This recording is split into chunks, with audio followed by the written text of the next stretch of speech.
Miss হবে না আপনার পছন্দের টিভি শো। দেখুন জি5 অ্যাপে একদম ফ্রি।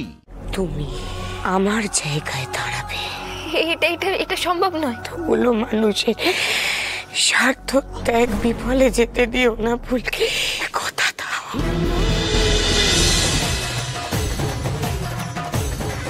বাবা বাবা না করে তাড়াতাড়ি পা চালিয়ে আয়, অনেক দেরি হয়ে গেছে।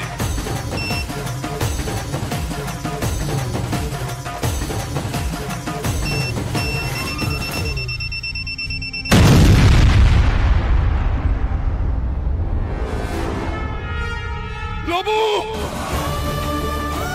তোমার খেয়াল থাকো, কোথায় তোরা? বাবু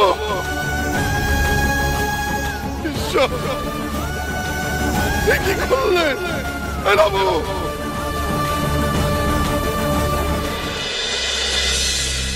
কাকামণি, দিদি কোথায়? দিদি কোথায়? বেঁচে আছে তো? বেঁচে আছে কিনা বলো না। ডক্টর কি বলছে? লাবু বেঁচে আছি। ডক্টর কি বলছে? এই টেনশন আমি আর নিতে পারছি না রে, আর আমি টেনশন নিতে পারছি না। কদিন আগে মেয়েটা গুলি খেল, এখন আবার এই ব্লাস্ট। কিছু বুঝতে পারছিস? আমার মাথায় কিচ্ছু ঢুকছে না। আমি বলছি শোন না, এই হানাহানির মধ্যে আর ঢোকার দরকার নেই। কি বলছিস? বাবা বসো, তুমি শান্ত হয়ে বসো, মাথা ঠান্ডা করো। দেখো দিবাই তো জেনে বুঝেই একটা দায়িত্ব নিয়েছে, বলো। হ্যাঁ, দায়িত্ব নিয়ে লাভটা কি হয়েছে বলতো? দেখছিস না সবাই কেমন ভয় পেয়ে যাচ্ছে। এটাই বোধহয় চায় রুদ্ররূপ সান্যাল, এটাই বোধহয় চায়, এই ভয় দেখাতে। কাকুমণি, এই পুরোটা তো বিরোধী পক্ষেরই কাজ, এভাবেই তো ভয়টা ছড়াবে। আমিও কিন্তু কাকুমনির সাথে একমত।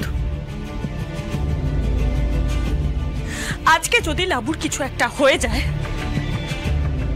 ঈশ্বর না করুক, তখনও সবার এই সাহসটা থাকবে তো?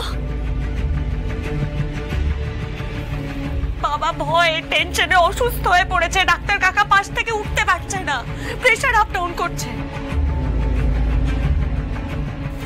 আর কতদিন বলো তো, কতদিন? দিদি, আমি একটা কথা বলবো। আমাদের যদি মনোবল ভেঙে যায় না, তাহলে কিন্তু আমরা এই লড়াইটা হেরে যাব। আর জামাই বাবু একটার পর একটা অন্যায় করতে থাকবে। কিসের বিনিময়ে এই লড়াইটা জিতবো ফুলকে?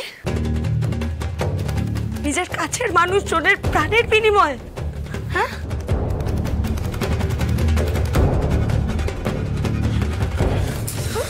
দিদি কেমন আছে? ডক্টর কি বলছে? ডক্টরের সঙ্গে কথা বলা যাবে না একবার?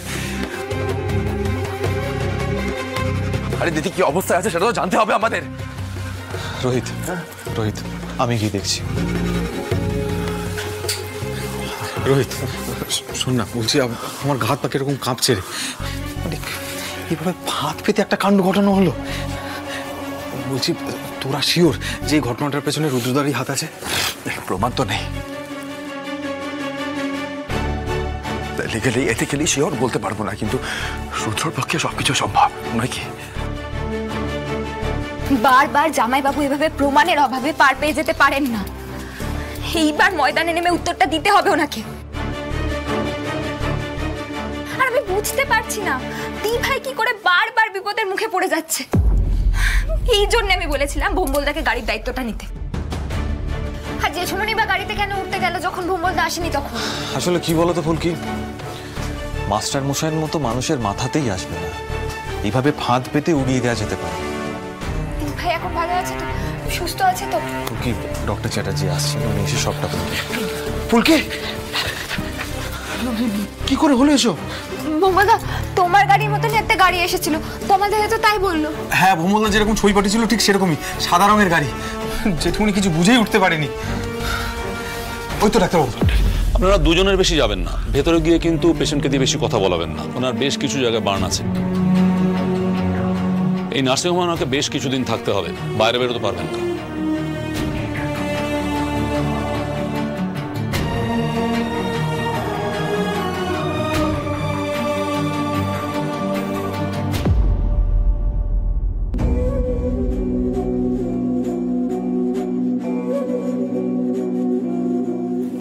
লাবু,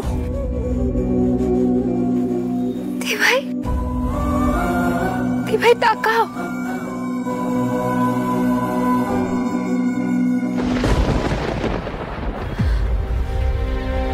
দিদি ভাই সবটা আমার জন্য হয়েছে, সবটা আমার জন্য হয়েছে।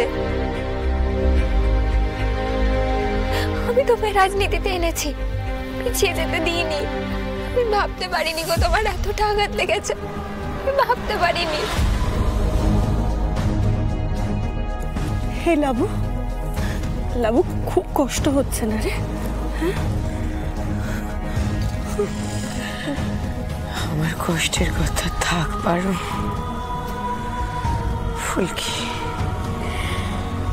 আজ তোমাকে আমি কটা কথা বলতে চাই। দেখো,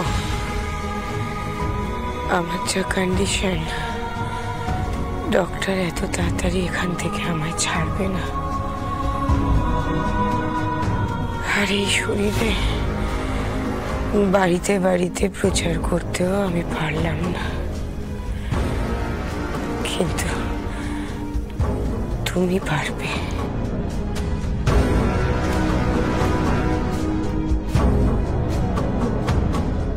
দিদি ভাই, দিদি ভাই, এটা তুমি কি বলছো? দিদি ভাইরা ঠিক বলছিল। আমরা কিসের বিনিময়ে বলো তো জামাই বাবুর বিরুদ্ধে লড়াইটা করছি? না ফুলকি, এ কথা তোমার মুখে মানায় না। তুমি একজন বক্সার, তোমার কাজ লড়াই করা, প্রতিপক্ষকে শুয়ে ফেলা। আমি না হয় বাড়িতে গিয়ে গিয়ে প্রচার করতে পারবো না, তুমি তো পারবে। কি পারবে বলতো? লাবু, লাবু প্লিজ এখন তো এইসব নিয়ে ভাবিস না রে, একদম ভাবিস না। আজ ভাববো না তার কবে ভাববো পারবো? এই জঘন্য কাজটা যে রুদ্রই করিয়েছে এ বিষয়ে আমি নিশ্চিত।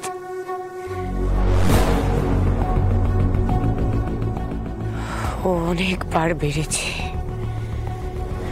ওকে আর বার বাড়তে দেওয়া যাবে না। সবকিছু ছাড়খাড় হয়ে যাওয়ার আগে সবটা সামলাতে হবে। ভয় পেয়ে থেমে থাকলে চলবে না। পারো ফুলকি, আমার কথাটা তুমি মন দিয়ে শোনো। তুমি আমার জায়গায় দাঁড়াবে। দিভাই, দিভাই, এটা কি করে সম্ভব? এটা এটা এটা সম্ভব নয়। বলো, মানুষের স্বার্থ ত্যাগ বিফলে যেতে দিও না ফুলকি, কথা দাও। জি5 ডাউনলোড করুন আর সব এপিসোড দেখুন একদম ফ্রি।